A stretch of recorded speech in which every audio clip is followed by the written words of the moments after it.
Kamustahin natin ang sitwasyon dyan sa Lawag kay Dulce Valenzuela ng Action Radyo Lawag. Dulce?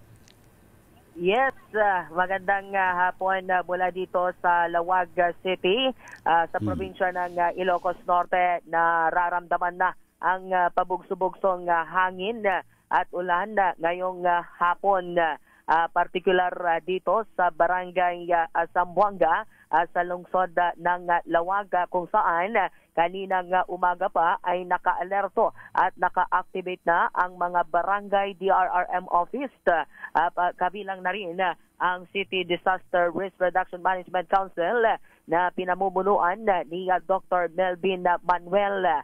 Doon naman sa siyudad ng Batak, ayon kay Mr. Arvin Lumang, ang head ng CDRRMC, may 5 ng pamilya ang pinatupad ang preemptive evacuation sa likod ng mismo ng palengke ng Batak City, kung saan sa barangay Biluka ay nakakaramdam ito ng pagbaha ng tubig. Maliban dito ay maipapatupad din ang preemptive evacuation sa barangay Ricarte, kung saan 8 pamilya naman ang ipapatupad ng preemptive evacuation. Sa ibang bayan, partikular sa bayan ng Pagudpud, sa may boundary ng probinsya ng Cagayan at Ilocos Norte, ay maigting ang isinasagawang monitoring, partikular sa barangay Pansyan sa nasabing bayan, dahil pag ganito na malakas ang ulan ay may pagguho ng lupa mula sa bundok sa nasabing bayan, kung saan ay maigit na ito ay minomonitor ng mga local chief executive upang walang maging problema o mapahamak kung may mangyaring landslide sa nasabing lugar. Gaano kalakas yung hangin dyan ngayon, Dulce? Yung kalakas ng hangin, siguro mga 20 to 25 km per hour. Hindi pa naman kayang liparin yung mga yero. So far, hindi pa naman kaya. Huwag naman sana ganun, no? Anihan ba ngayon? Nag-aani pa ba ngayon dyan sa area meron ng bang Ilocos anihan ngayon? Norte? Meron pang amihan dito sa probinsya ng Ilocos Norte.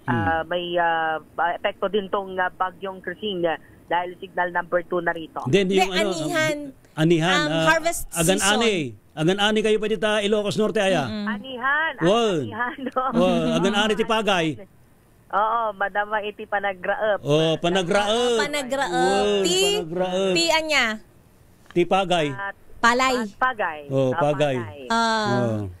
Paano yan? Hindi naman naperwisyo yung mga palay na aanihin na, Dulce? So far, initong monitoring ng mga agriculture office, medyo beneficial pa naman. Maliban na lamang kung itong paparating na oras na sa gabi, baka lumakas, yun, makikita yung epekto ng bagyong Crising. Ano ba yan? Siguro ngayon okay pa kasi parang nadidiligan pa yung mga palay. Dagiti natnatengay, yung mga gulay, kumusta naman? Baka naman kailangan ng kunin. Anihin. Yung pakbet. Dagiti pakbet, tarong, utong, kasyay, okra. Okay pa naman, yung okra, okay pa naman yung alukon. Yung mga kalong. Alukon, hindi pa panahon ng alukon ngayon. Hindi pala. Karabasa. Karabasa yun. Sige na, nagka-Ilocano na tayo dito. Nagpakbet na bigla. Ganaan kayo dito, Dulce. Ingat kayo dyan. Salamat ka na kayo. Okay, yan ang balita mula dito sa Action Radyo Lawag. Ito si Dulce Valenzuela para sa DZRH. Una sa Pilipinas, una sa Pilipino. Ayan. Kumaway ako kay si Chairman. Sir Fred. Kumusta po, sir? Nakakita na naman siya ng kulot. Ayan. Babalikan natin pa pang mga balita, Miss Thea.